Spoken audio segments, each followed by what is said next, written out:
The scene, the African savannah, millennia ago.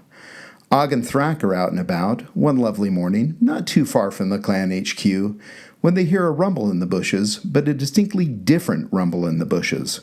Thrak doesn't stick around, he's gone. Aaaand, recognizing the new quality of the rumble, takes a moment to question whether this might not be a threat, but actually an opportunity. Should I go explore? In his hesitation, Aaaand takes an instant hit to his odds of sticking around long enough to pass on his DNA. Thrak more likely ends up within the pool of folks that we get to call great, you get the idea, grandparents. Lather, rinse, and repeat this scene thousands of times, and you get us. We are the descendants of the savants of risk aversion, those people who were the very best at not placing themselves in the path of existential threat. This is one key reason why bad is stronger than good in our cognition. Even when at equal intensity, things of a more negative nature have a greater effect on our psychological state and processes than neutral or positive things. For most of our history, this kept us alive. It's still an automatic reflex. Here's the twist. Even though negativity bias is automatic and therefore requires almost no effort on our part, it also sounds very smart.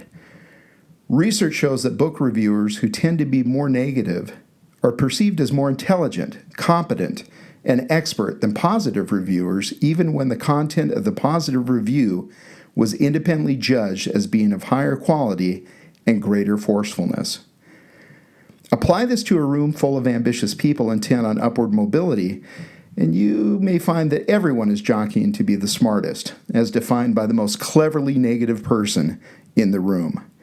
New ideas don't stand a chance if we're not conscious about what's going on with negativity bias. And the big boss merely asking for innovation doesn't always mean we're in the clear. One study titled "The Bias Against Creativity" looked at our deep-rooted negative perception of creativity and creative ideas, even when creative ideas were directly requested. What? The research showed that people had a hard time understanding how novelty and practicality could go hand in hand. The more unique the idea, the more its usefulness was questioned, and ultimately the perception of risk overcame the need for newness. It seems everyone wants to go to creativity heaven, but no one wants to die. The bias against creativity is particularly problematic because people aren't aware of what's driving their negative evaluations and therefore can't correct for them. Again, the non-conscious gremlins. We humans are incredibly skilled in finding the potential problems in any idea. We're better at coming up with reasons why we can't do things than with new ideas themselves. We can do better.